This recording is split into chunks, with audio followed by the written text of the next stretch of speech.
Radhe Radhe. Divyavani channel में आपका स्वागत है। पूरा वीडियो ध्यान से देखें।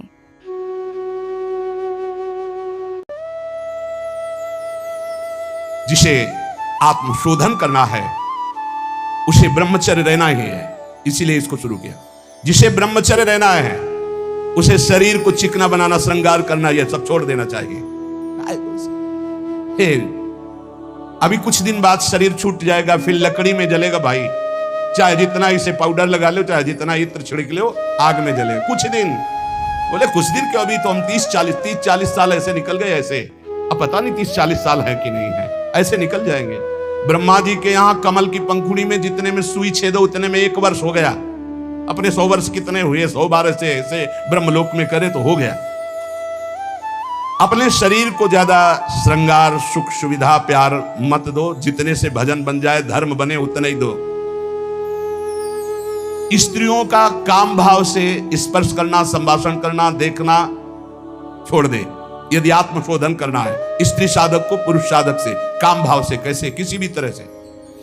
बहुत सावधानी का विषय से आपको खुद निर्वाह करना है, कोई दूसरा निर्वाह करने वाला नहीं, दूसरे को सफाई देने की जरूरत नहीं।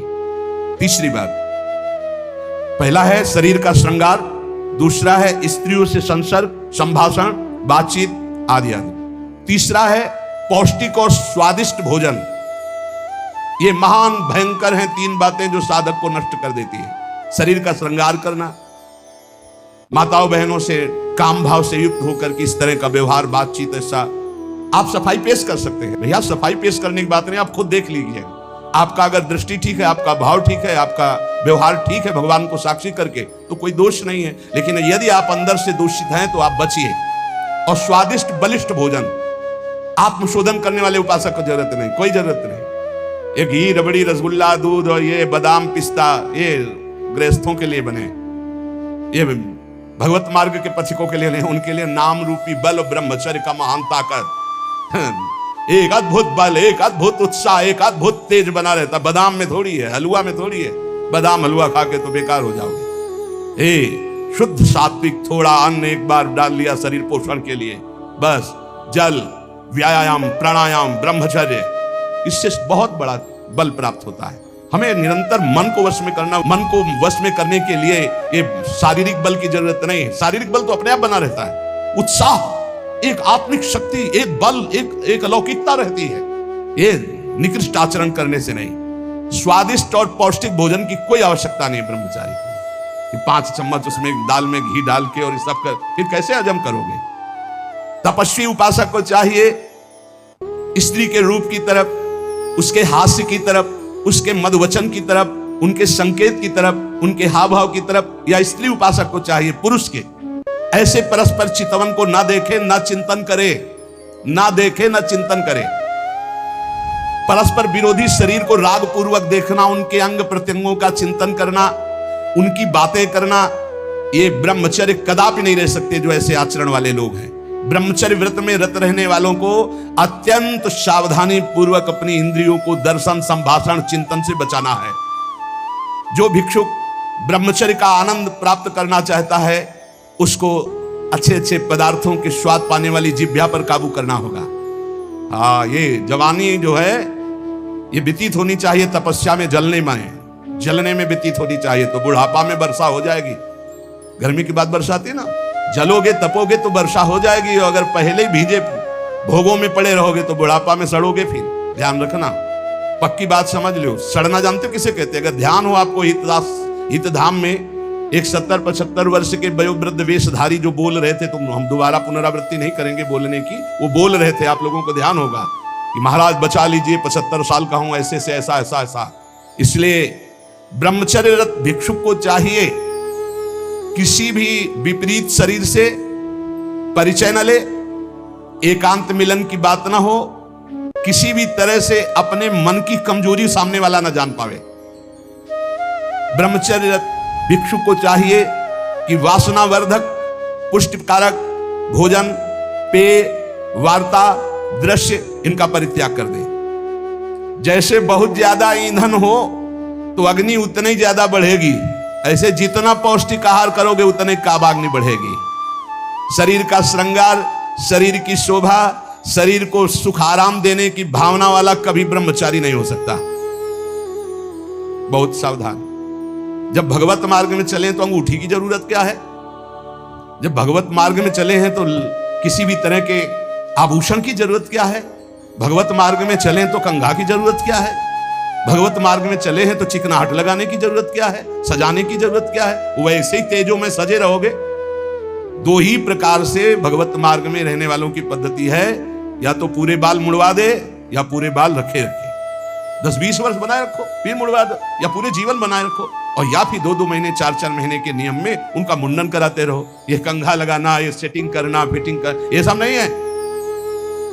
बांध लगोटा बचा केंद्री कभी न देखा पर नारी, और भिक्षा के टुकड़े खा करके चढ़ी परमार्थ की तैयारी।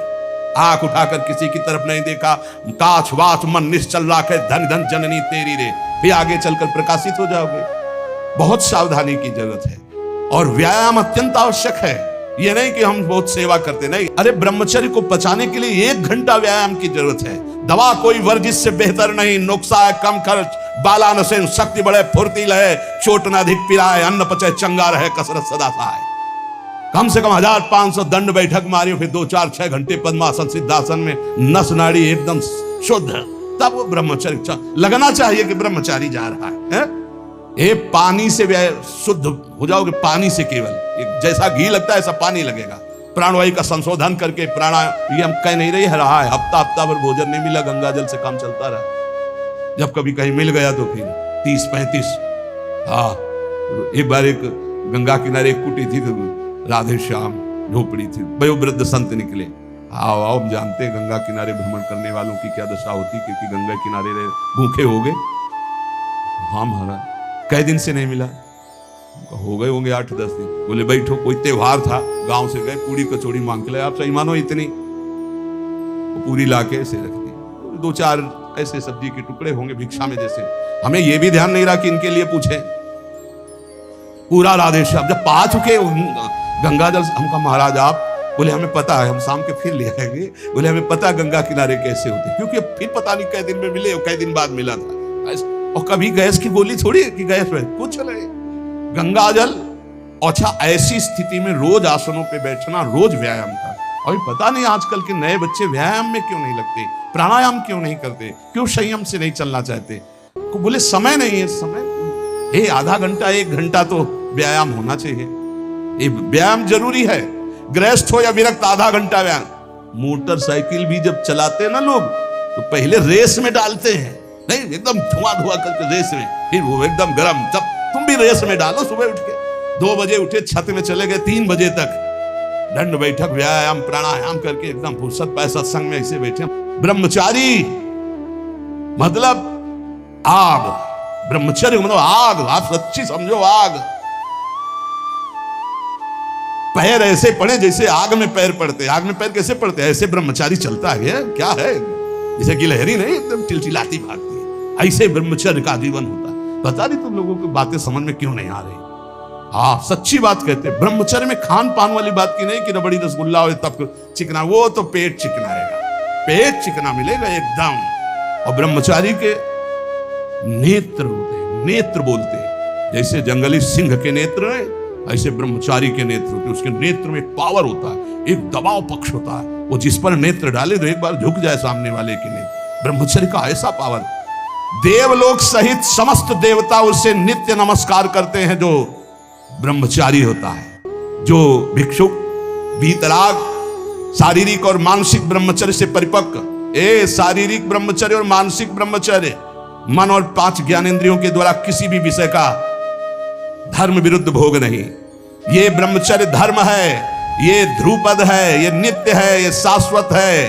पूर्व काल में कितने महामुनि इससे सिद्ध हो गए, इसलिए वर्तमान में और भविष्य में भी जो शुद्ध ब्रह्मचर्य का पालन करेगा वो परम पद का अधिकारी होगा। हिंसा, झूठ, चोरी, मैथुन और परिग्रह और रात्रि का भोजन, जो इनको छोड़ देता है वही भिक्षुक सिद्ध होता है। फिर सुन लीजिए, हिंसा मन वचन कर्म से किसी भी जीव की नहीं, झूठ बिल्कुल नहीं बोलना, चोरी किसी की नहीं करना। चोरी का तात्पर्य है अगर किसी का खेत है, किसी की वस्तु है, किसी का अधिकार है, हम बिना पूछे नहीं छुएंगे। अगर वो दतून भी लेनी है और किसी के दरवाजे पे पेड़ है तो हमें इंतजार करना होगा।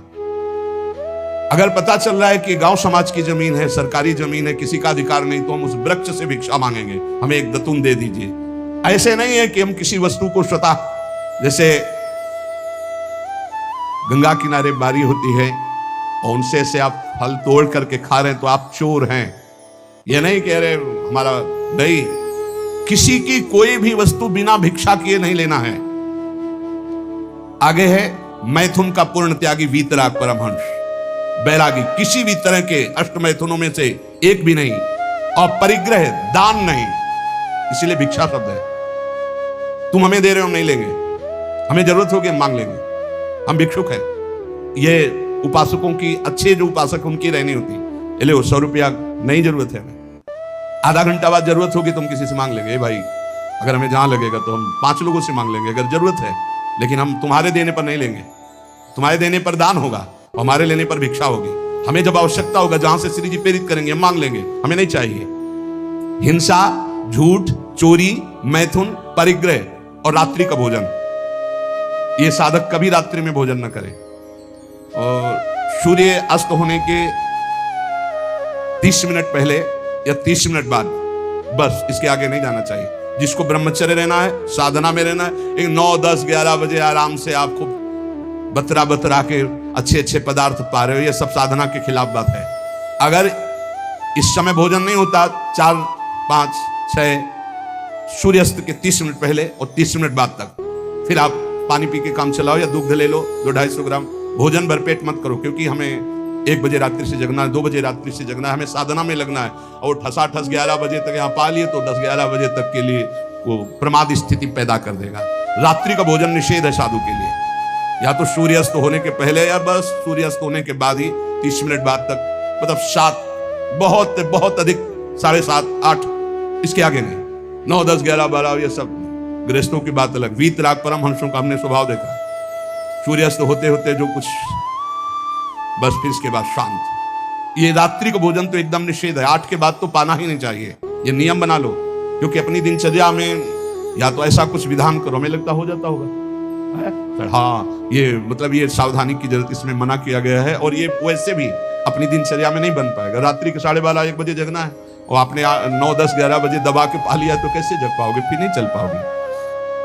ये 5 कारण होने पर, उपदेश मिलने पर भी वो अपने जीवन में नहीं उतार पाता है। अभिमानी होने से, क्रोधी होने से, प्रमादी होने से, असाध्य रोगी होने से या भोगी होने से, ये 5 दोष होने के कारण गुरुजनों के उपदेश अपने जीवन में नहीं उतार सकता। अभिमानी होने से, क्रोधी होने से, प्रमादी होने से, असाध्य रोगी होने से या भोगी होने से।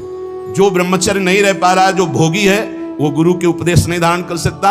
जो असाध्य रोगी है वो बेचारा असमर्थ है, और जो प्रमादी है वो नहीं, और जो क्रोधी है वो नहीं, और जो अभिमानी है वो नहीं। जो गुरु की आज्ञा का पालन करता है, उनके इशारों को समझता है, उनकी आज्ञा में अपने प्राण समर्पित किए हैं, उसके अंदर संपूर्ण भागवतिक सद्गुण प्रकाशित हो जाते हैं। इसलिए उद्धत ना हो, नम्र रहो, चपल ना हो, शांति स्थिर रहो, मायावी मत बनो, सरल रहो, कोई नौटंकी नाटक नहीं, कौतूहली मत बनो, गंभीर रहो, किसी का तिरस्कार मत करो, सबको सम्मान दो, किसी से क्रोध वार्ता मत करो, क्षमा करो, अपने मित्रता का व्यवहार सुरक्षित रखो, शास्त्र का अध्ययन करो, पर शास्त्र के ज्ञान का घमंड मत करो।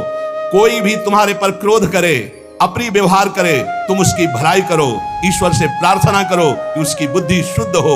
ऐसे उपासक को परम पद की प्राप्ति निश्चित होती है। जो श्रवण किया उसको मनन करो, आचरण में उतारो, नाम जप करो, जीवन इस जन्म में भगवान की शरण तक पहुंच ही जाए, भगवत प्राप्ति हो ही जाए पक्का।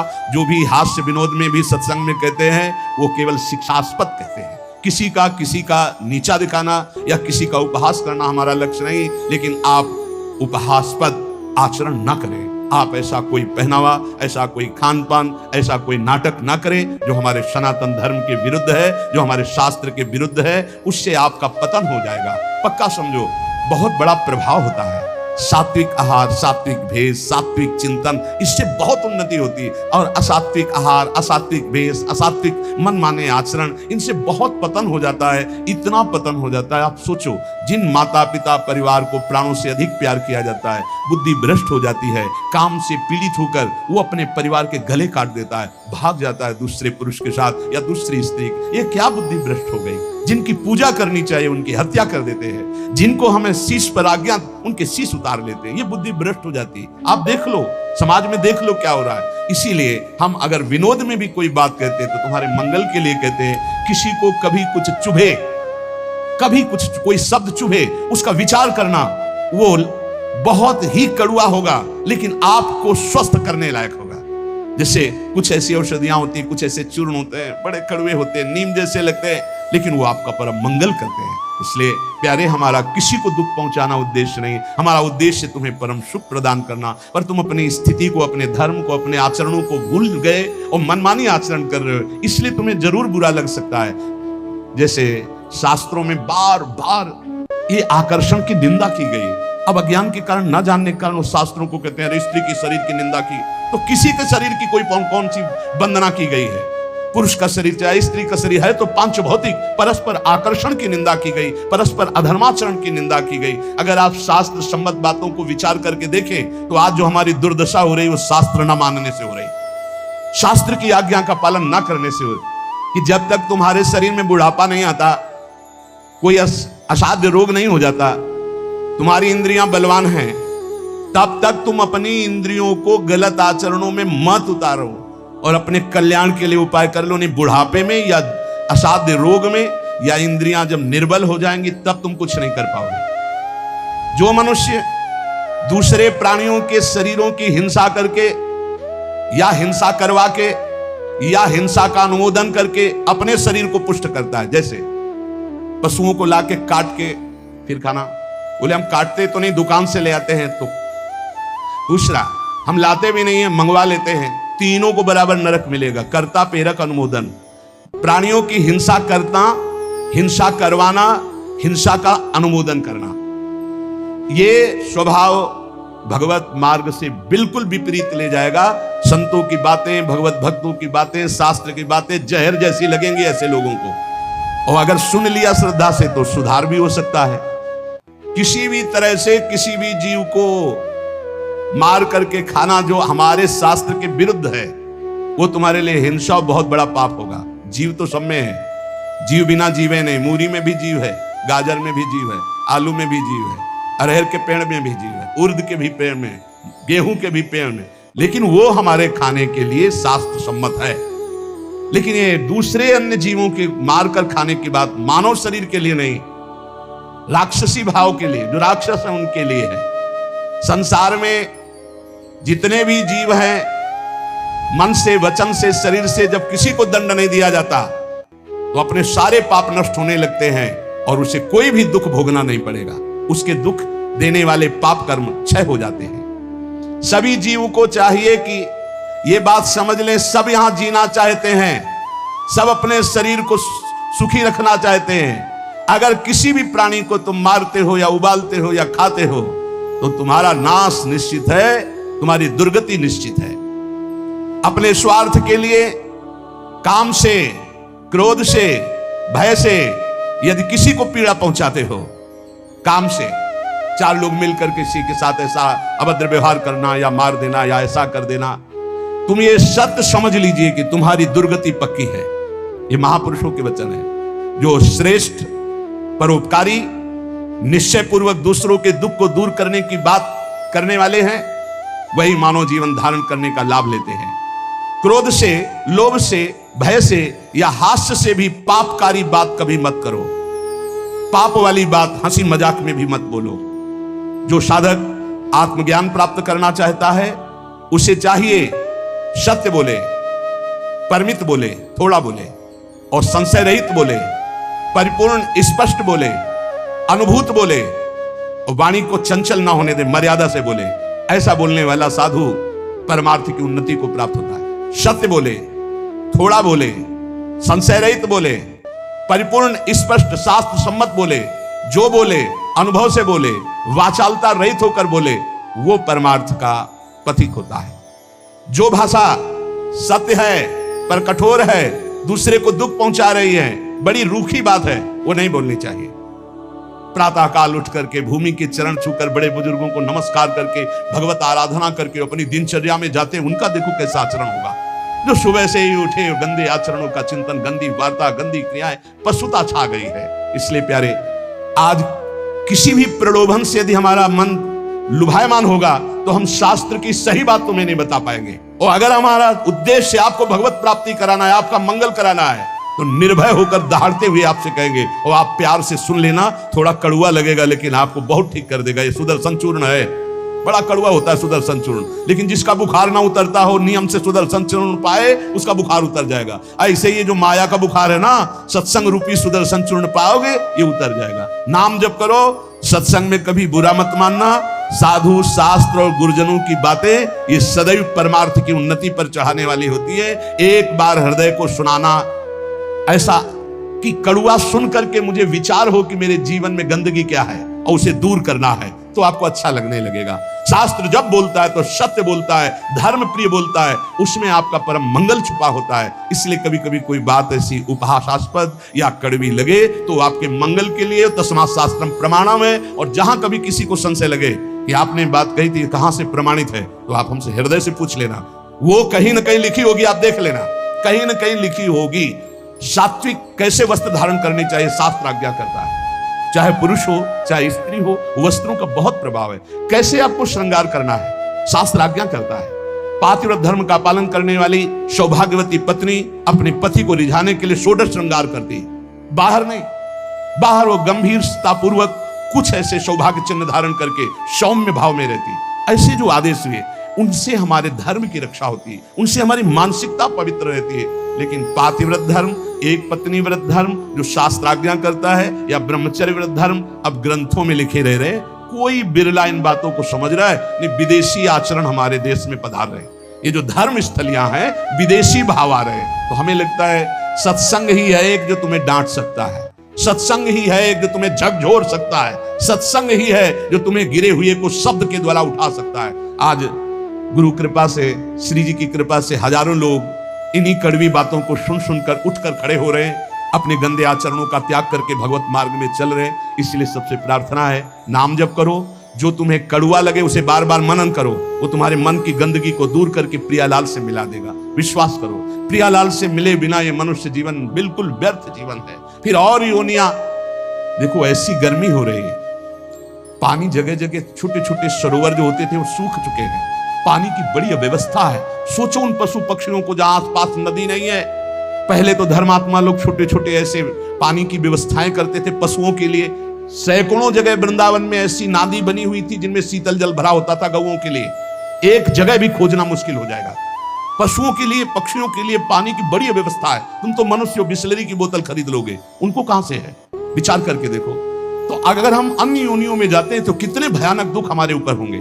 जंगलों में पानी सूख रहा है, पानी की कोई व्यवस्था नहीं। बहुत से ऐसे पशु पक्षी हैं जो चल करके जा करके नदी में पानी नहीं पी सकते, उनको वहीं नजदीक पानी चाहिए। कहां पानी की व्यवस्था है? पहले हमने देखा है इसी वृंदावन में बड़े बड़े ऐसे पात्रों में पानी भरा हुआ है पशु पक्षियों के लिए, और नादी बनी हुई बड़ी बड़ी, उनमें शीतल जल भरा हुआ गौओं के लिए। बड़ी उदारता रहती थी। 50 जगह लोग शीतल मट के लिए जल प्याऊ थे सबको पिलाने के लिए। सब धर्म धीरे धीरे ह्रास होता चला जा रहा है। इसलिए उठो, धर्म के मार्ग में चलो, दूसरों का हित करो, शरीर के सुख की ज्यादा चिंता मत करो। ये लकड़ी में रखकर जलाया जाएगा या गाड़ दिया जाएगा, इससे कमा लो तपस्या, ब्रह्मचर्य, संयम, नियम, नाम जप।